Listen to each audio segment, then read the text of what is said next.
Welcome back students. Now we will study about effect of air pollution. That means how the air pollution affect us and our environment. In this we will basically focus on global warming, greenhouse effect, acid rain and ozone layer depletion. Let's start. Smoke. The word smoke is basically derived from smoke and fog. So smoke is combination of smoke and fog. This is the most common example of air pollution that occurs mainly in cities throughout the world. And there are basically two types of smokes. First is classical smoke. Classical smoke occurs in cool, humid climate and it is mixture of smoke, fog and sulfur dioxide. Chemically it is reducing mixture and so it is called reducing smoke. That means whenever there is a classical smoke in atmosphere, that smoke reacts with the material and reduce them because it is a reducing mixture, and that is why classical smoke is also known as reducing smoke. Next is photochemical smoke, and this smoke occurs basically in warm, dry and sunny climate. Classical smoke occurs in humid and cool climates, while photochemical smoke occurs in warm, dry and sunny climate. The main components of photochemical smoke are they result from the action of sunlight, and that is why it occurs only in sunny climate, because the reaction for the formation of photochemical smoke requires sunlight. That is why the name is photo. Okay, sunlight. The main components of photochemical smoke basically depend on the action of sunlight on unsaturated hydrocarbons from the factories.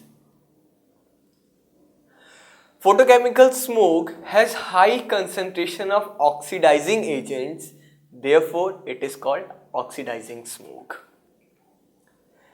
Now, how does photochemical smoke actually form? That at high temperatures in the petrol and diesel engines of car and trucks, nitrogen and oxygen react to form a small quantity of nitrogen oxide, which is emitted into air with the exhausted gases. This nitrogen oxide, which is emitted from engines, oxidizes to form nitrogen dioxide, which in turn absorbs energy from sunlight and breaks up into nitric oxide and free oxygen atom. Now this free oxygen atom is very reactive and can combine with oxygen to form ozone. So this free oxygen atom, which was produced in this step, combines with oxygen to form ozone, and this ozone thus oxidizes NO to NO2. So it's a cycle.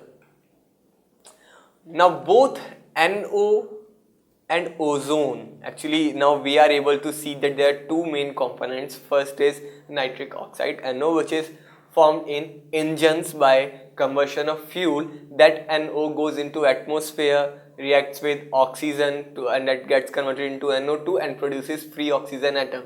That free oxygen atom further combines with oxygen molecule to form ozone. So there are two main components, NO and ozone, and they both are strong oxidizing agents, and thus they react with unburned hydrocarbon which is present in atmosphere and which is also produced by combustion of fuels in automobiles, and they result in formation of some chemicals such as formaldehyde, acrolein and peroxyacetyl nitrate, which is in short known as PAN, peroxyacetyl nitrate.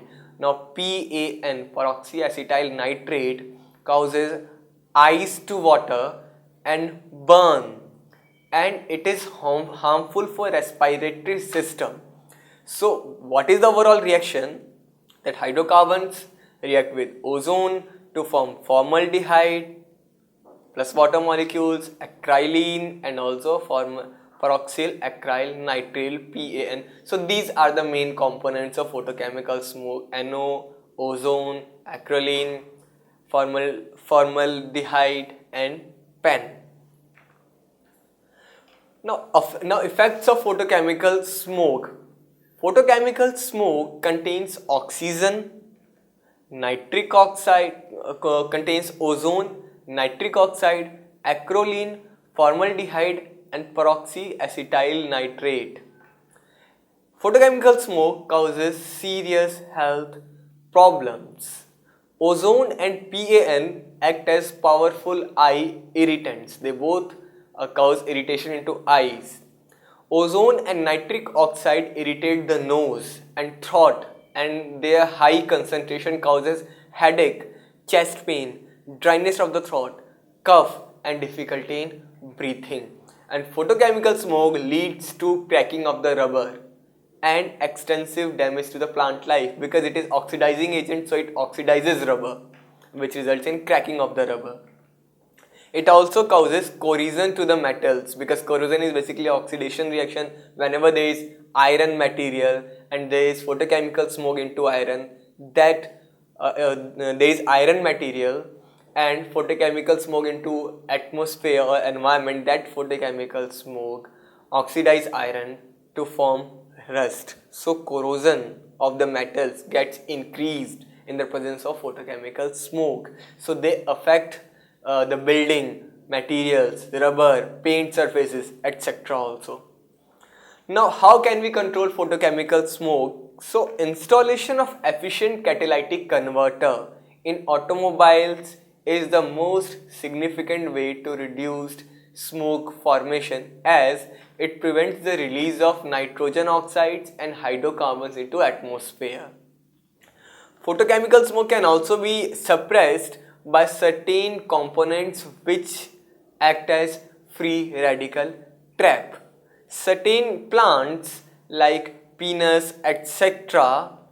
can metabolize nitrogen oxide, and therefore their plantation could help in this matter. That means when there is nitrogen oxide present in atmosphere, these plants absorb them and they metabolize them into their body, and that is why plantation of such plants will help in prevention of the increase in concentration of nitrogen oxide, which will further suppress the photochemical smoke. Next problem is acid rain. We are aware of acid rain, we have talked about it number of times, but once again I'll try to introduce you that what is acid rain. What happens that oxides of nitrogen and sulfur, they go into atmosphere. In atmosphere they react with oxygen. First of all, these two are produced by combustion of fuels, and so when fuel containing sulfur and nitrogen is burned, they result in formation of nitrogen oxide and sulfur dioxide. These oxides go into atmosphere, and in the atmosphere they react with oxygen, atmospheric oxygen. Nitrogen oxides forms NO2, sulfur dioxide forms SO3. This SO3 reacts with water or moisture or the water of rain and result in formation of H2SO4. This further reacts to form NO3. This NO3 further reacts with water to form HNO3. We need to balance it, but this is HNO3. Now these two, HNO3 and H2SO4, nitric acid and sulfuric acid, are very strong acids, and when they come to the earth's surface along with water, they cause acid rain, which is harmful for both aquatic life, plants and humans. So what is the way? Acidic gases, sulfur dioxide and nitrogen oxide, releases into atmosphere through factories or automobiles.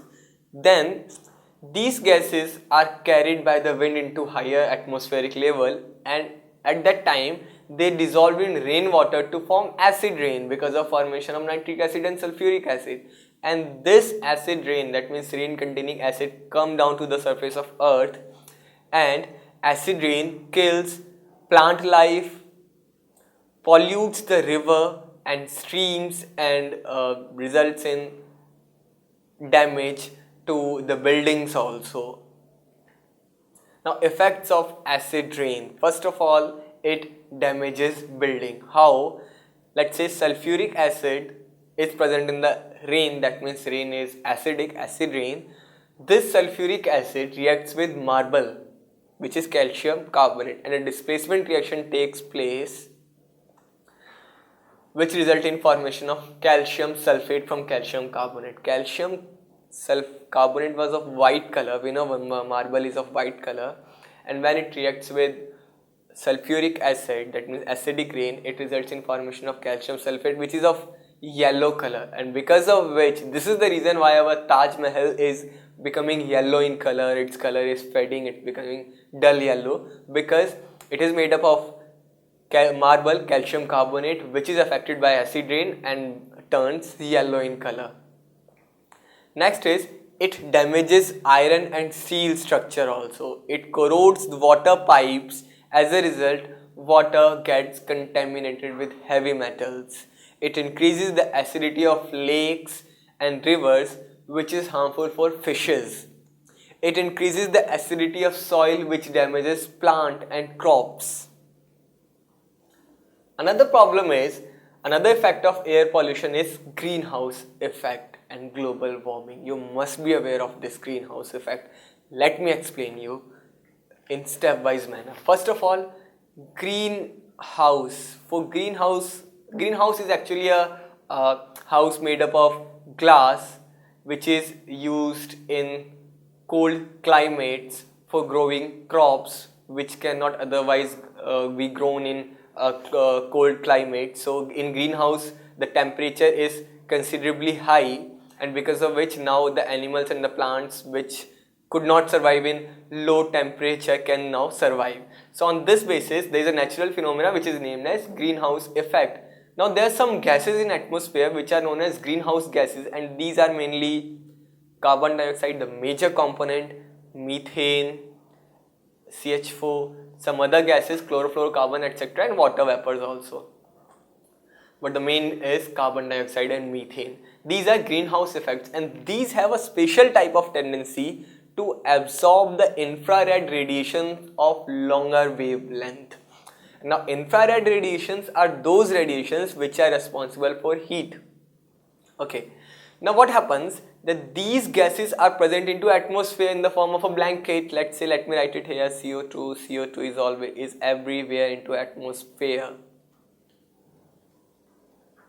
along with methane also. So there is a blanket of greenhouse gases into atmosphere. Now what happens that sunlight comes from sun to the earth's surface. At this time, the infrared radiation is not absorbed by the atmosphere, but it is directly passed to the earth's surface. The earth's surface absorbs these infrared radiation, because of which its temperature increases, and after some time the earth re-emits the infrared radiations of longer wavelength. Now these infrared radiations which are re-emitted by earth's surface are not actually transferred to the space, but they are now captured by these greenhouse gases present in atmosphere, because of which these infrared radiations which results in increase in temperature are now not able to escape, but they are trapped into the earth's atmosphere, which increases the temperature of earth's atmosphere. Okay, now this is required for maintenance of life. If this greenhouse effect is not there, we will not be able to survive on the earth, because temperature of the earth would be very high.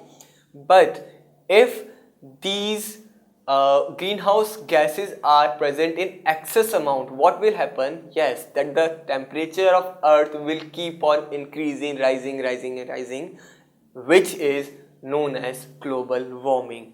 We use fuels in the form of petrol, diesel, or in the form of coal, all contains carbon. and we burn them for producing energy, which results in formation of carbon monoxide in a very large scale.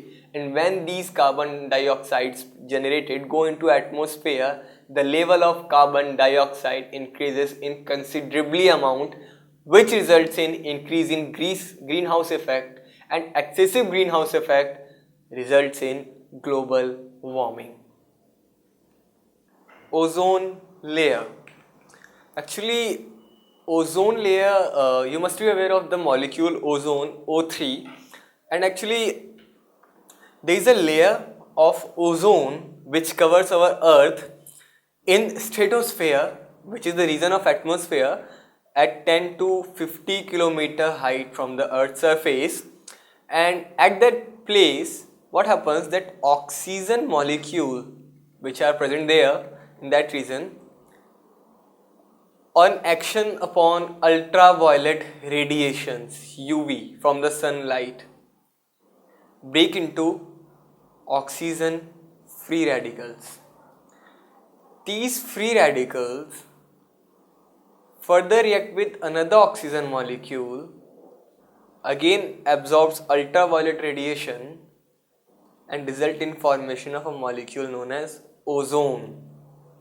And that what happens, that this ozone further absorbs ultraviolet radiation and break down into O2 and oxygen free radical.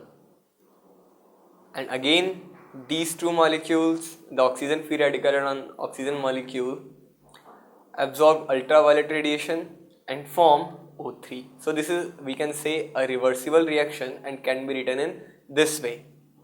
O3, O2 reacting with free radical. Okay, let me rub this one first. So what we can see here, that there are actually 4 steps. First is these two are for the formation of ozone, and these 2 steps are for decomposition of ozone into oxygen.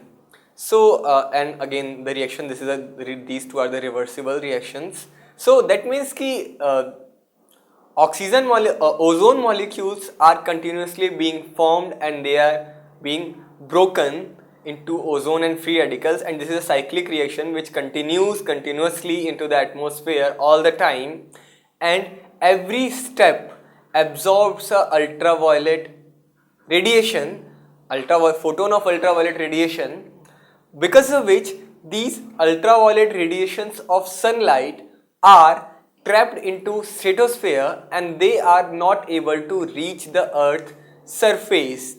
And if these ultraviolet radiations somehow reach the earth's surface, they may create very harmful effects on the living form present on the earth's surface, and that is why it is very important to trap these ultraviolet radiation into stratosphere and not them to allow to reach the earth's surface. And this work is done by this ozone layer, which is a form of this type of layer. Ozone layers continuously being formed and broken down into the stratosphere. There is a layer, and this which prevents the ultraviolet radiation to reach the earth's surface. Now what we are able to observe, because of some problems, it has been observed in last few years that there is a hole in this ozone layer, which is known as ozone layer depletion or depletion of ozone layer, and because of which now ultraviolet radiations are able to reach the earth's surface, and here they are causing very big serious health problems like skin cancer. And let's have a look at why and how it is happening. Due to human activity, the 2 components NO and CFC chlorofluorocarbons are responsible for depletion of ozone layer. First let's have a look at nitric oxide, that means NO, that how it depletes the ozone layer. NO produced by the activity of human combustion of fossil fuels containing nitrogen, that all, it generates nitric oxide, and this nitric oxide is very light in weight, and that is why it directly reaches to the stratosphere. and in the stratosphere it reacts with ozone to form NO2 and O2. That means it breaks down the ozone molecule, and further this NO2 formed reacts with the oxygen radicals and to form NO, regenerate NO. So what is the overall net reaction? That ozone is broken down into oxygen, and also the free radical which were used for the formation of ozone is converted into oxygen. So we know that what is actually reaction: O2 ultraviolet, then two oxygen free radicals, and then this oxygen free radical reacts with oxygen to form O3. So here this is also used up, and also this one is broken down into oxygen. So there is a net decrease in number of ozone molecules because of this reaction. And the interesting point to notice is that after these two steps, nitric oxide is regenerated. That means it is not used up in the reaction, and it is again free to break another molecule of ozone, which results in decrease in thickness of the ozone layer, which is known as ozone hole also, which now allows ultraviolet radiations, UV radiations, to now reach the Earth's surface. Next is chlorofluorocarbons, which are also responsible for the ozone layer, and they are basically chief substances which cause ozone layer depletion.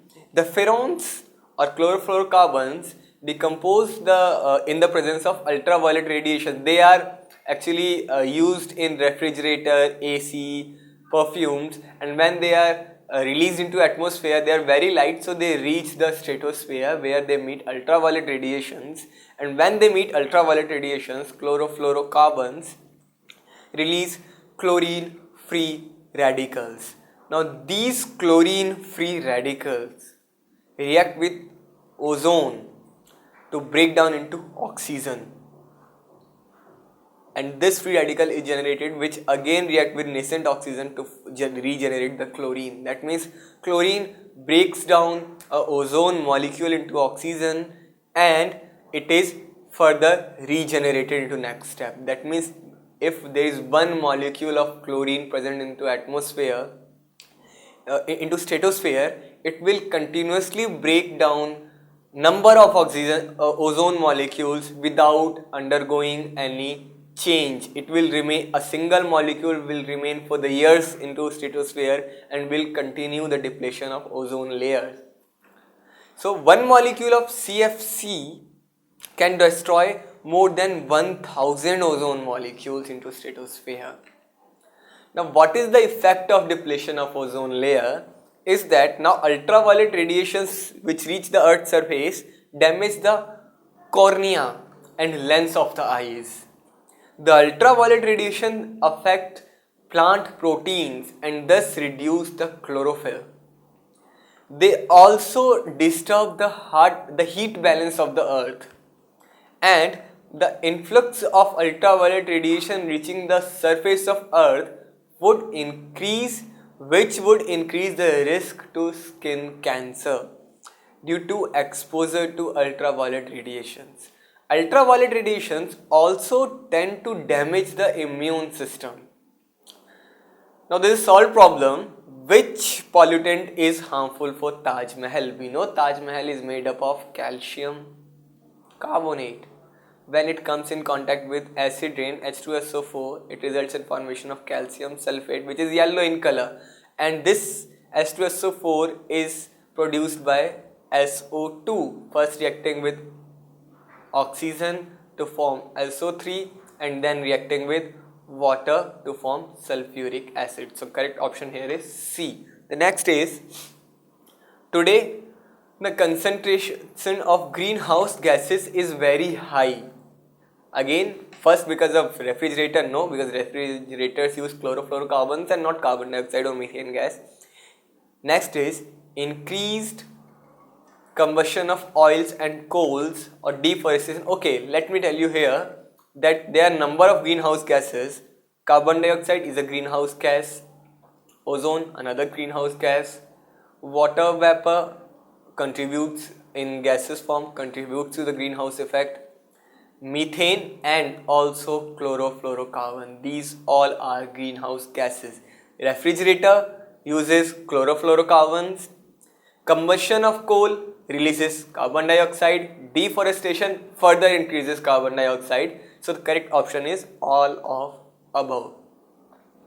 Next is the main elements of photochemical smoke is yes, ozone and PEN. Next question is classical smoke occurs in places of yes, low temperature and humid condition is favorable for formation of classical smoke. Students, in case you have any doubt in this topic, you can post that question in our discussion board. For that, all you need to do is to go to the home page of Ask IITians. There you will find an option of discussion board. You have to click there. Then in the right side, you will find a portion of Ask Experts. In that, just select the category in which you want to post your question. Let's say it's physical chemistry. Then post your question here, and then if you want to attach any image, use this option to attach the image, and finally post it by clicking on Get Answer, and you will be answered within 24 to 48 hours by our experts. So students, now you are aware of global warming, greenhouse effect, acid rain and ozone layer depletion and how these affect our life. In our next video, we will move to water pollution. Keep watching. Thank you.